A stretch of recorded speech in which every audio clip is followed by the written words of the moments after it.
AlujoHymn fusion with Segun Oluwayomi. Ìyìn ògo yẹ ọ́, ìwọ la tóbi jù. Ìyìn ògo yẹ ọ́, Jésù ìwọ lọ́ba àwọn ọba. Ìyìn ògo ló yẹ ọba àwọn ọba, a lè wí lè ṣe, a lè ṣe lè wí. October láwà. Emmanuel ìtàláwà níwájú Ọlọ́run alààyè. Orí wọ́n ti kó tó mọ̀ jẹ́dé. Àbúrò wọ́n ti gbé.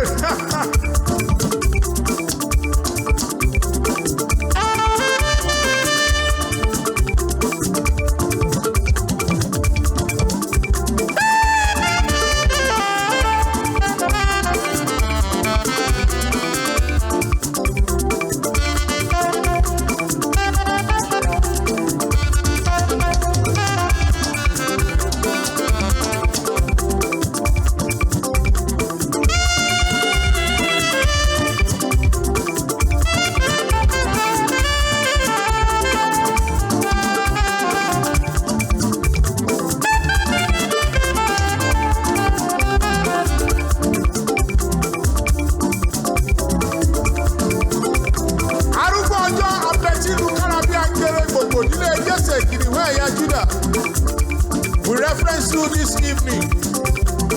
There is none that can be compared with you. We saw through eternity, we found out that you are the best thing that has ever happened to us. Ẹ ṣé ayé ọpẹ́ tún yọ lónìí. Ọlọ́run tó ní gbogbo ògo, tó yẹ kó máa gba gbogbo ògo tó dẹ̀ ń gbà. Ọlọ́run tó ní gbogbo agbára.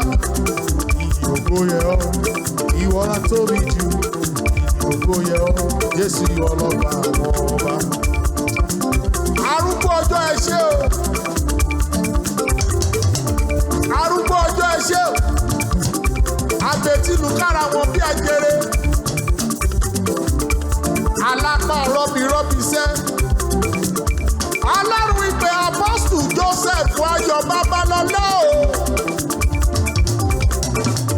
Arúgbó ọjọ́. Àbètìlù kára bí ajere. Gbogbo nílé Jésè o.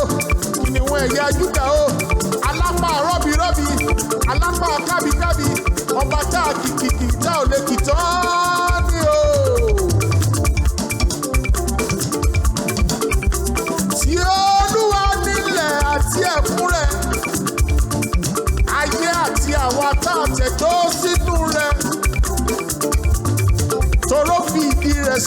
sórí òkun àti orí ìṣàn omi. Ta ni ó mọ orí òkè Olúwa lọ o? Ẹni tó ní ọwọ́ mímọ́, tó ní àyà mímọ́, ayérayé ẹ ṣé.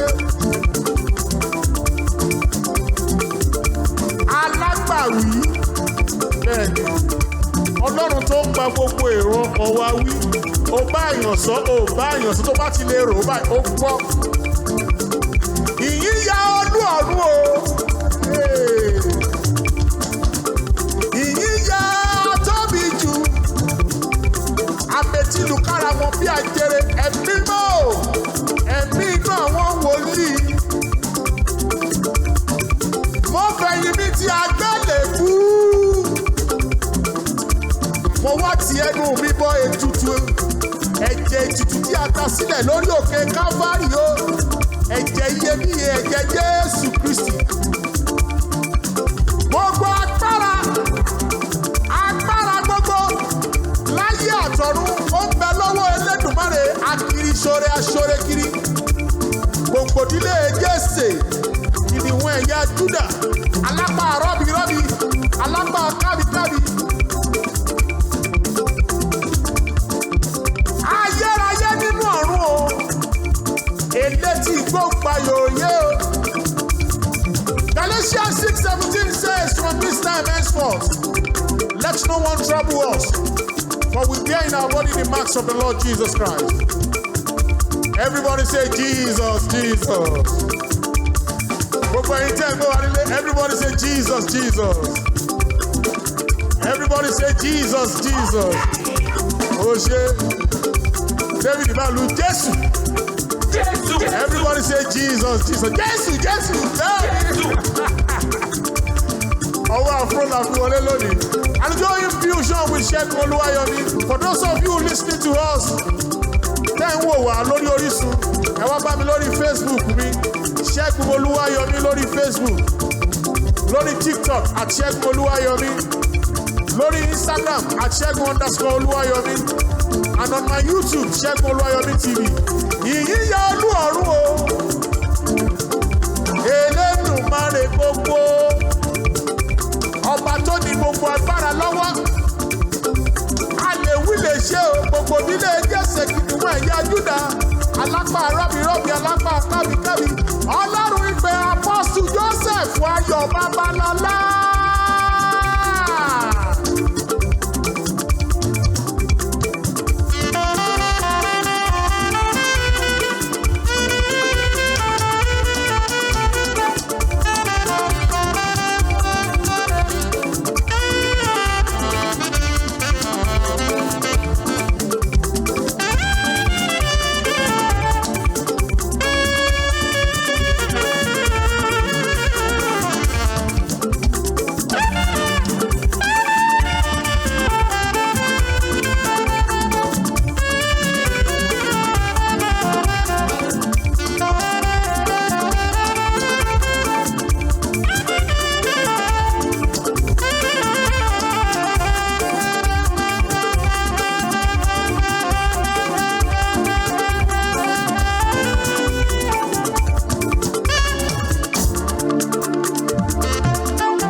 tókè bá sórí wa àdúrà làgbà ẹ̀ṣá mi o bó ṣe ń wò mí nílé yẹn máa kọ́ tiẹ̀ náà ojú rere àtẹ̀mí mọ́ kó tókè bá sórí wa àdúrà làgbà ẹ̀ṣá mi o.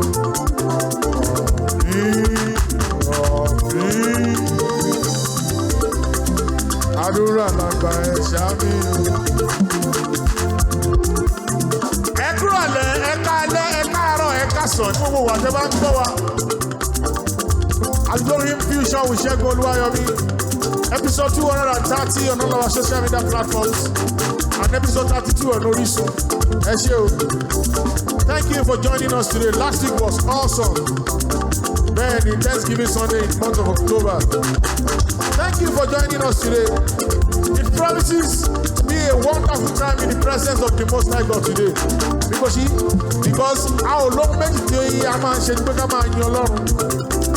And bí kò bá yẹ pé Ọlọ́run bá kọ́ ilé náà, àwọn tó kọ́ asán náà ń ṣe. Ẹ̀ka ẹ̀ka bàbá o, ẹ̀ka ẹ̀ka, ẹ̀ka ẹ̀ka bàbá o, ẹ̀ka ẹ̀ka. Ó ṣe. Jésù.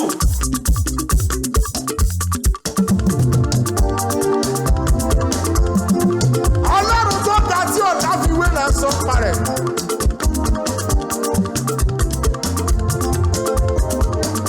We are talking about the God that is taller than the tallest. Mr. Fred, the God that is taller than the tallest. The God that is bigger than the biggest. The God that is smarter than the smartest. Now, as big as our God is, He still dwells in our praises. Inú ìyìn wa tí mo ṣe ń sọ̀rọ̀ yìí, ó wà nú ìyìn mi. Imagine bí mo ṣe ń sọ̀rọ̀ yìí, kọ́lọ́dẹ̀ tún máa wà nú ìyìn mi. Ẹ̀ka ẹ̀ka bàbá o, ẹ̀ka ẹ̀ka.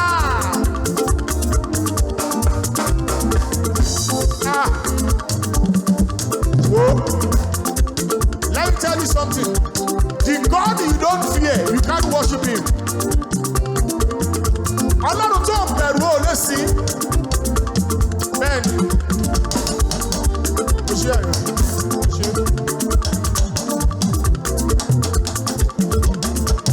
Tó o bá ríbi tí wọ́n ti ń bọ Ọlọ́run kéékèèké, àwọn Ọlọ́run ayé yìí, ẹ̀rù á bà ẹ́. Imagine, ó ní Ọlọ́run kan tí wọ́n ń bọ. Ọmọ tó máa lọ bọ kò tí ì ní mọ ọkùnrin, kò tí ì ní mọ ọkùnrin. Ọlọ́run kan nìyẹn o. Náà àwa sọ̀rọ̀ nípa Ọlọ́run tó dá ọ̀run òun ayé, agbọ́ máa jà, ajá máa jẹ̀bi, òpá bídà sọ́bídíré, òjì kan olùkọ́ bá òpá kan wò kan yè afẹ́tí lùkárà bí ajẹrẹ. Jésù. Ìjìnlẹ̀ nínú ìjìnlẹ̀.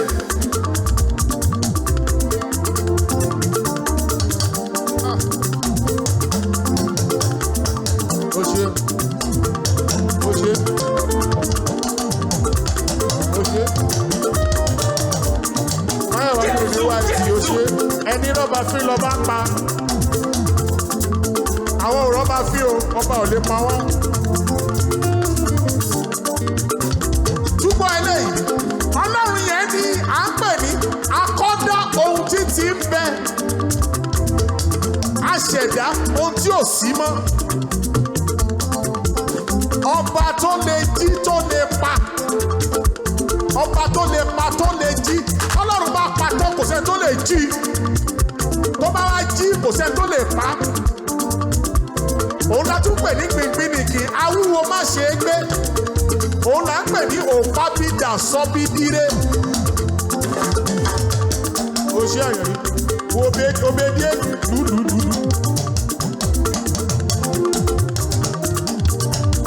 O ṣe àyàn yìí. Jésù. Ibi tí ẹ̀rù Ọlọ́run ti bà mí ní ayé obedie dómù.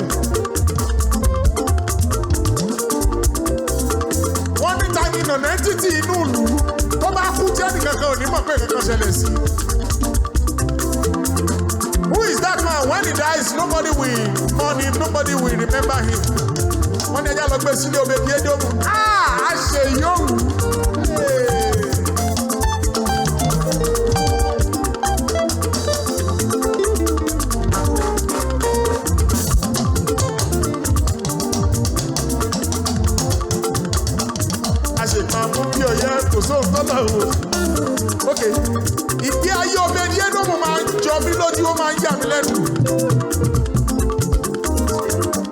mi rántí orin kan tí ọ̀rẹ́ mi kan máa ń kọ, ó wà l'Amẹ́ríkà, Yomi Bello.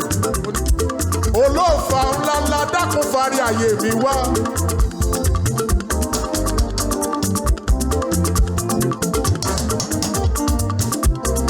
Olóòfà ńláńlá dákun fárí ayé mi wá.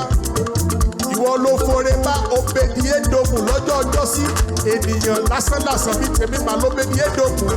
Olóòfà ńláńlá dákun fárí ayé mi wá. Wo àdúrà máa pọ̀ kan lónìí, máa ṣe ń yan Ọlọ́run á máa fàdúrà sí díẹ̀díẹ̀.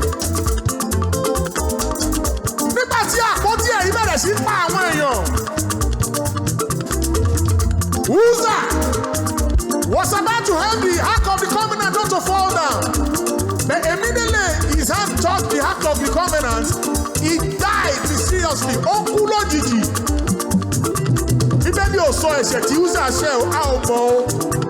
Bóyá Uza ti ṣẹ̀ṣẹ̀ kan táwọn ò mọ̀. Bó ṣe fẹ́ fọwọ́ pa àpótí ẹ̀rí, ikú áńgẹ́lì ikú lù pani lójijì. Olóòfà ńláńlá dákun fárí ayé mi wá. Olóòfà ńláńlá dákun fárí ayé mi wá. Ìwọ ló fore bá Obedi-Edomu lọ́jọ́ ọjọ́ sí ènìyàn lásánlàsàn bí tèmi máa l'Obedi-Edomu. Olóòfà ńlá dákun fárí ayé mi wá. Ìṣẹ̀lẹ̀ yẹn dẹ́rù bá Dáfídì àti àwọn ọmọ ogun rẹ̀ àti àwọn ẹlẹgbẹ́ rẹ̀ àti gbogbo òjòyè àti gbogbo aráàlú. Wọ́n wá rò pé kí ló ṣẹlẹ̀, kí ló kàn. Ẹjẹ́ awé ẹni tó yẹ pé tó bá kú kò ní dùn wá. Let's look for somebody that when he dies, we will not feel it. We will not feel his death. Wọ́n ronú kó Obedi-Edomu. Obedi-Edomu. They remember Obedi-Edomu. Olúwa ṣíre ìrántí kan mi o. Èrò tọ́ta ro lórí mi sọ ọ́ tóbi.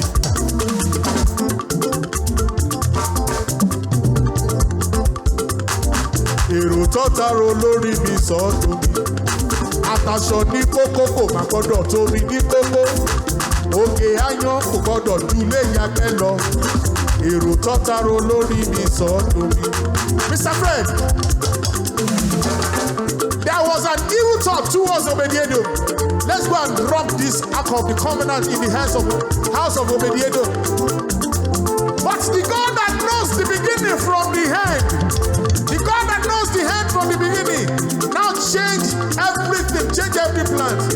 Rotejere, alágbára, rotejere, Jésù o, ọba mímọ́ gbà mí lọ́wọ́ ogun ẹ̀jẹ̀, ẹ̀jẹ̀ ní kóró.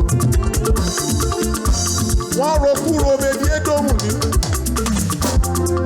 Their thoughts towards Obedi-Edomu wasn't good at all.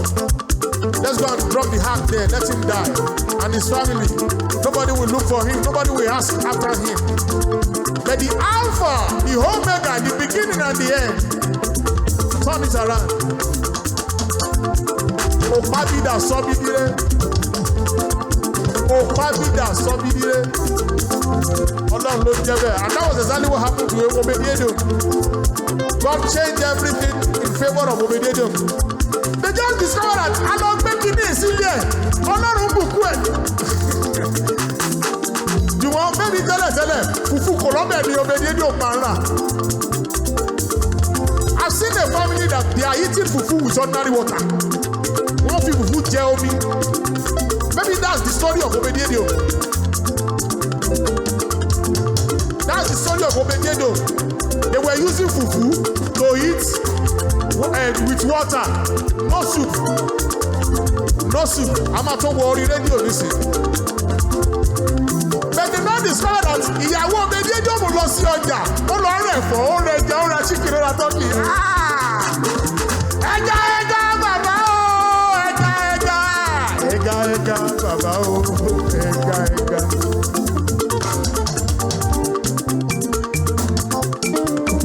Olúwa ṣe o. Now in a nutshell, what I'm trying to say is that don't look down on yourself. Má wo, ó ṣe àyàn. about me that matters. Ó ń ṣe tí èèyàn ń rò nípa mi ló matter. Ohun tí Ọlọ́run alààyè ń rò nípa mi is the most important thing. I don't want to know what you are going through. I don't want to know the situation which you are now. I've got a good news for you. The Opabi that Sobidire is on the throne.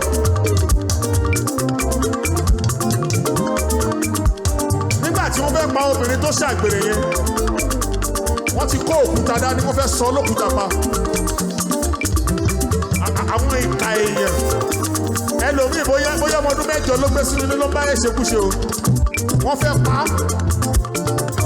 Wọ́n á lọ sọ fún Jésù pé kí ni ká ṣe fún obìnrin. Ó ní kọ̀ sílẹ̀ tí wo ò bá tí ì dẹ́ṣẹ̀ rí. Gbogbo wọn wá drop òkúta wọn. Olùgbàlà ó ṣe o. Ikú oró tí ì bá kú, ìyà ìṣẹ̀ tí ì bá jẹ, gbogbo ẹ̀lẹ́ tí kó lọ pẹ̀lú ẹ̀jẹ̀ iyebíye, ẹ̀jẹ̀ ìmùlẹ̀ àgbàtẹ́ta sílẹ̀ lórí òkè Káfárì. Lẹ́ẹ̀kan sí ẹ̀ga bàbá o, ẹ̀ga bàbá o, ẹ̀ga.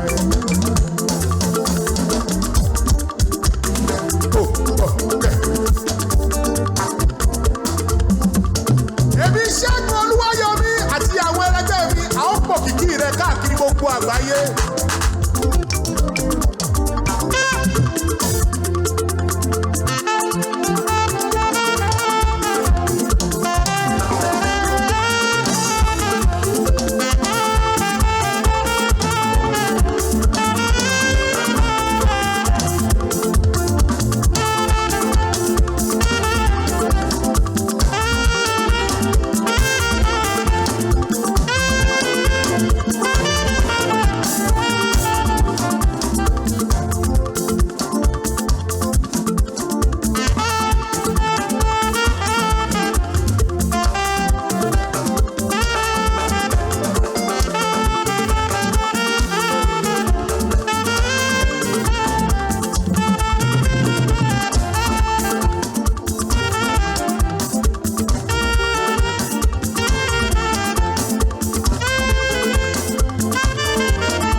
Thank you, the Lord bless you. The Lord will keep you. The Lord will make His face shine on you in the name of the Lord Jesus Christ. And for everybody watching us on Orisun, ẹ kúrọ̀lẹ́, ẹ káalẹ́, ẹ káàárọ̀, ẹ káàsán, ó wà tẹ́ bá wò wá. Lórí rédíò, ẹ gbé ọwọ́ méjèèjì sókè kẹ́ máa bẹ̀rẹ̀ sí jó kẹ́ máa yọ̀, àánú ló ṣe yìí kì í ṣàwa. Inú oṣù October la wà yìí o, àánú la rí gbà o. Kí ló ṣẹlẹ̀ lórí rédíò? Ṣẹ́gun ọdún fá, èmi ìbánẹ́gbẹ̀rún ahọ́n.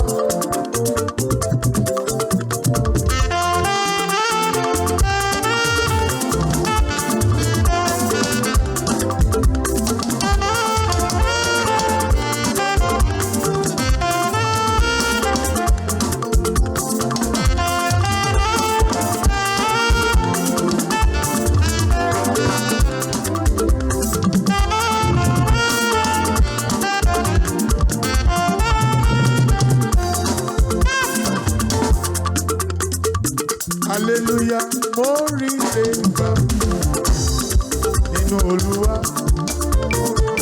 Hallelujah, mo rí ìgbà nínú Olúwa. Hallelujah, mo rí ìgbà nínú Olúwa o. Hallelujah, mo rí ìgbà nínú Olúwa. Mo ká hallelujah. Olú ẹ ṣé o. Hallelujah ló gbẹnu wa. Kí ló ṣe lórí rédíò? Pastor Adeleke, to God be the glory.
gbogbo wọn tó ń gbọ́ mi lórí rédíò tó ń wò mí lórí Orísun tí wọ́n ti sọ tẹ́lẹ̀ yìí pé o ò lè ṣe rere kò sóhun rere tó lè jáde nínú ayé ta ló sọ nígbà tí Ọlọ́run kò wí?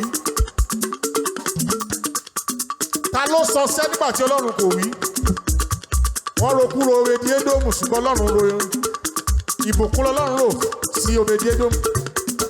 Wọ́n rò pé ta ló lè kú tí ò ní pa anybody lára tí ò ní dùn anybody. Ẹ já lọ gbé àpótí ẹ̀rí sílé Obedi-Edomu.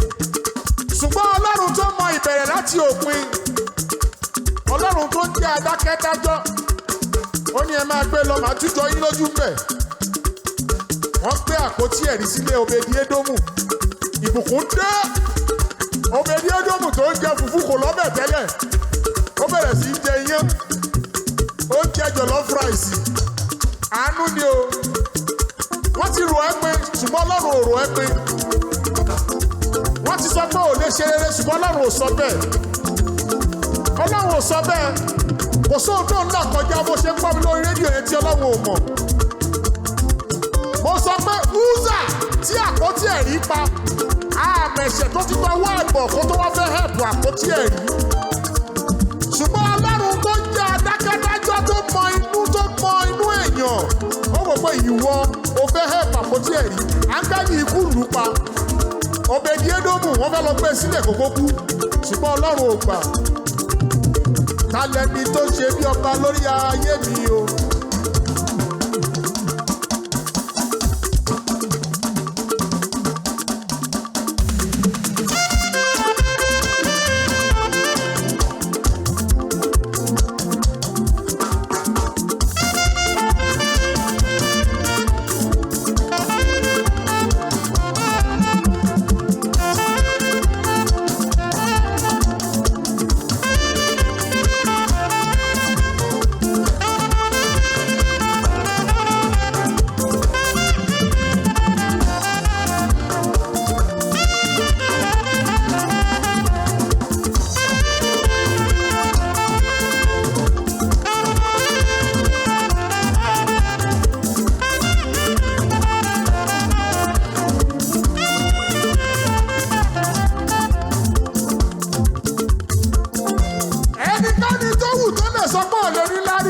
Lásán ní ti ẹni Ọlọ́run ò sọ bẹ́ẹ̀.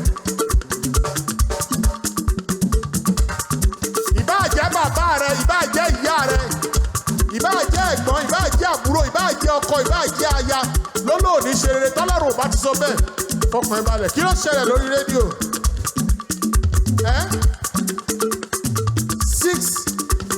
Sísí mi lórí rédíò, sísí mi. Mo ti ní Jésù lọ́rẹ̀ bẹ́ẹ̀ ni òun lọ́rẹ́ gbogbo wa.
Nìkan lọ́ba ààyè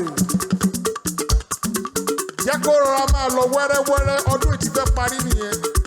Èmi mọ̀ mọ̀ pé kọ́dún tó parí Ọlọ́run ṣì máa raise a lot of millionaires láàrin ẹ̀yin tẹ́ ń gbọ́ mi tẹ́ ń wò mí ẹ fọkàn yín balẹ̀ Ọlọ́run ṣì máa ṣe kò sẹ́ni tọ́lọ́run gbàgbé àfẹni tó bá ní tòun ò tó níwọ̀n ìgbà tó sì wà lára àwọn alààyè tó ń mí tí èmi Ọlọ́run wà nú ẹ farabalẹ̀ lọ farabalẹ̀ ẹ farabalẹ̀ ẹ fọlọ ẹ lọ fọkàn balẹ̀ ẹ lọ fọkàn balẹ̀ kí ló ṣẹlẹ̀ lórí rédíò Mr. Samuel Ọlọ́run àgbáyé ọ̀wọ̀ ní forúkọ ẹ.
Àsìkò láyé yìí tí ò bá tí ì kàn ẹ́ kò tí ì kàn ẹ́ ṣé ní bó ṣe pọ́ mi lórí rédíò yẹn lọ farabalẹ̀ ó máa tó kàn ẹ́ ẹ lọ fọkàn balẹ̀ ó máa tó kàn yín ayérayé ló ń ṣe ó pín ní tí ò bá tí ì kàn ẹ́ kò tí ì kàn ẹ́ Dr. Olutayo Ambrosomide, God bless you greatly ẹ ṣé o kí ló ṣẹlẹ̀ lórí rédíò Josephine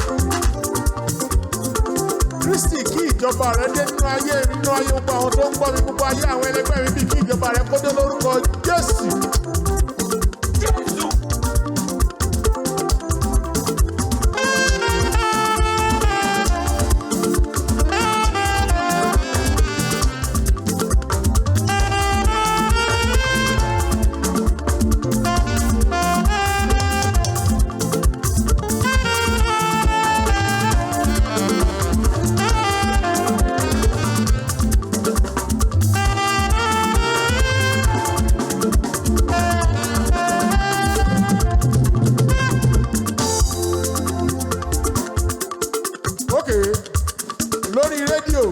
Sáà máa jó sọ̀tún kó máa mì sósì kí ló tún ṣẹlẹ̀ lórí rédíò Mr. Olówó Òkèrè má kọjá mi olùgbàlà nínú ọ̀sẹ̀ tá a ṣe wọ̀ yìí Ọlọ́run ṣàánú mi ṣàánú gbogbo àwọn tó ń gbọ́ mi lórí rédíò má kọjá wa bójú àánú ò wá.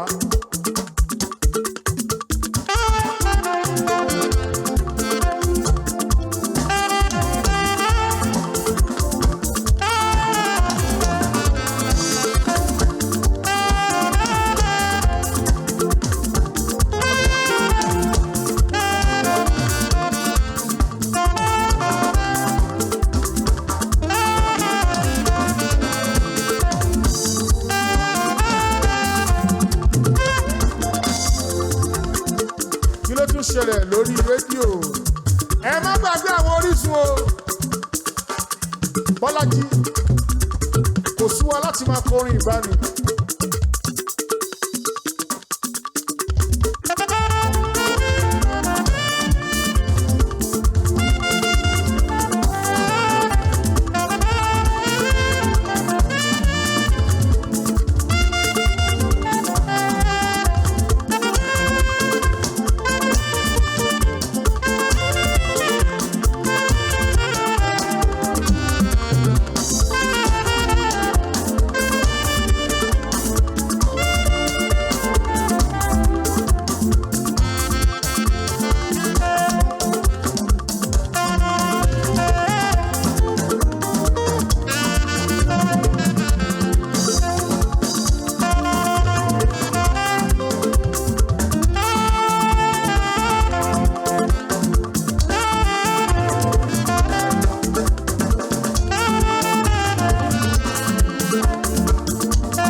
ṣẹlẹ̀ lórí rédíò.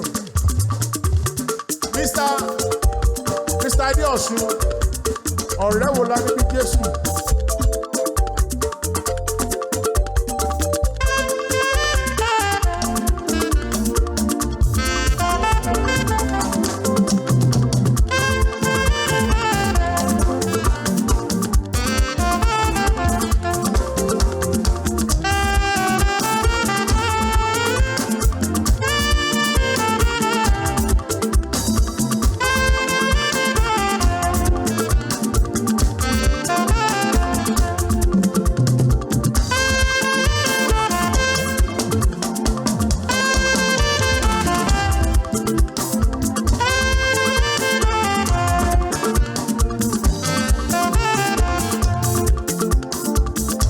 Ìbànújẹ́ kẹrù rẹ, ẹkún ó ṣe kẹrù rẹ, mo dágbére fún ọ lónìí o. Ìbànújẹ́ kẹrù rẹ. Gbogbo ẹ̀yin tí ẹ gbọ́ mi lórí rédíò lórí Orísun, ìbànújẹ́ kó kẹrù ẹ̀ kú ònú ayé yín lórúkọ Jésù. Ẹkún òṣè kó kú ònú ayé yín lórúkọ Jésù. Gbogbo ẹ̀yin tí ẹ gbọ́ mi lórí Facebook, YouTube, TikTok, Instagram, ẹkún òṣè ìbànújẹ́ ò ní jẹ́ ti yín lórúkọ Jésù. Mo pàṣẹ lórúkọ Jésù, ẹkún òṣè ìbànújẹ́ kẹrù ẹ̀.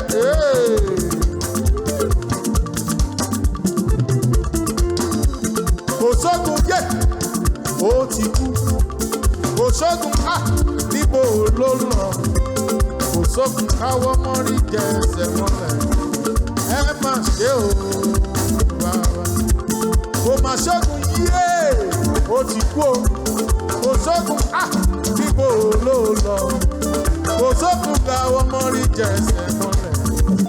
Ẹ má ṣe o bàbá. Ẹ má ṣe o bàbá. Ẹ má ṣe o bàbá.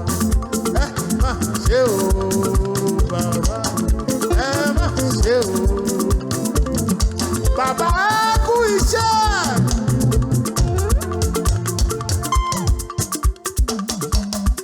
Ó ṣí àyàn. Jésù á kú iṣẹ́ o.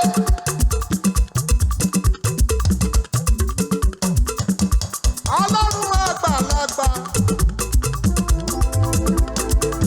Ọba dání máa gbàgbé ẹ iṣẹ́. Ọlọ́run tó dá ẹ tí ò gbàgbé ẹ, ó yẹ kó o kí kó kú iṣẹ́. Ìgbà tó o bá ń sùn, Ọlọ́run ń ṣọ́ ẹ. Ìgbà tó o wà lọ́gbà àwọn ẹni bí, Ọlọ́run ń ṣọ́ ẹ. Ọlọ́run tí ò jẹ́ kí àwọn ẹni bí ó rí ẹgbẹ́ ayé ẹgbẹ́ ṣe. Bàbá kú iṣẹ́. Jésù á kú iṣẹ́ o. Ọlọ́run àgbàlagbà. Ọba àdáni máa gbàgbé ẹ kú iṣẹ́. Màá fọwọ́ mi ìhàn lóko wọ́rọ̀. Màá fowó tí mo ní ìhàn bàbá. Òré kí ló lè jẹ́ fún mi? Nígbà tí mo bá ti wọnú ilẹ̀ lọ. Erùpẹ̀ ilẹ̀ mo lè yìn ọ́ lógo bàbá mi. Ó jẹ́ pàtẹ́wọ́. Màá fọwọ́ mi ìhàn lóko. Màá fowó tí mo ní ìhàn bàbá. Èrè kí ló lè jẹ́ fún mi? Nígbà tí mo bá ti wọnú ilẹ̀ lọ. Erùpẹ̀ ilẹ̀ mo lè yìn ọ́ lógo. Agbára Ọlọ́run pọ̀, ó lànà sórí o, owó ti ẹ̀rù. Agbára Ọlọ́run pọ̀, agbára èyí pọ̀, ó dẹ̀ lànà sórí o, owó ti ẹ̀rù. Nínú ọ̀sẹ̀ yìí, Ọlọ́run á lànà fún ẹ lórúkọ Jésù. Ó ṣe ń gbọ́ mi lórí rédíò tó ń wò mí lórí Orísun. Ọlọ́run á lànà fún ẹ lórúkọ Jésù. Agbára Ọlọ́run pọ̀, agbára èyí pọ̀, ó lànà sórí òkun, owó di Jẹ́ríkò. Agbára Ọlọ́run pọ̀, agbára èyí pọ̀, ó dẹ̀ lànà sórí òkun, owó di Jẹ́ríkò. Wá ẹ̀mí mímọ́, wá alágbára nínú ọ̀sẹ̀ yìí. Wá ẹ̀mí mímọ́.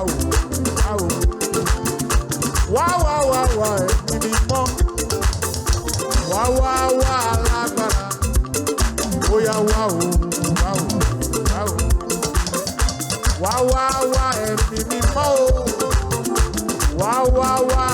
lágbára. Oya wá o, wá o, wá o. Adá ọpẹ́ padà sọ́dọ̀ ẹni tó lọ́pẹ́. Adá ọpẹ́ padà sọ́dọ̀ ẹni tó lọ́pẹ́. Àwa wá dá ọpẹ́ padà sọ́dọ̀ ẹni tó lọ́pẹ́ o. Àwa wá dá ọpẹ́ padà sọ́dọ̀ ẹni tó lọ́pẹ́. Ọba tó ní kọ́kọ́rọ́ tó ń ṣí tó ń tì. Ọba tó ní kọ́kọ́rọ́ tó ń ṣí tó ń tì. Ṣílẹ̀kùn ayọ̀ fún mi, wá ṣí tilẹ̀kùn mọ́ bànújẹ́. Ọba tó ní kọ́kọ́rọ́ tó ń ṣí tó ń tì. Kọ́ ti tiẹ̀ nínú ọ̀sẹ̀ yìí. Ọba tó ní kọ́kọ́rọ́ tó ń ṣí tó ń tì.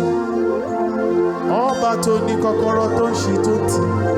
Wá ṣílẹ̀kùn ayọ̀ fún mi, wá tilẹ̀kùn mọ́ bànújẹ́. Ọba tó ní kọ́kọ́rọ́ tó ń ṣí tó ń tì. Ọlọ́run ṣe mí lóore pàtàkì nínú ọ̀sẹ̀ yìí lórúkọ Jésù. Olúwa ṣe mí lóore pàtàkì. Olúwa wá ṣe mí lóore pàtàkì. Mo ní kó pàṣẹ fẹ́nìyàn pàtàkì kó ṣe mí lóore pàtàkì. Pàṣẹ fún èèyàn pàtàkì kó ṣe mí ní oore pàtàkì. Kí n tó máa lọ kọrin yẹn pẹ̀lú mi. Olúwa wá ṣe mí lóore pàtàkì. Olúwa jọ̀ọ́ ṣe mí lóore pàtàkì. Wá pàṣẹ fẹ́nìyàn pàtàkì kó wọ́n ṣe mí lóore pàtàkì. Thank you for joining us this week. See you next week by God's grace. AlujoHymn Vision with Segun Oluwayomi. Ó dàbọ̀.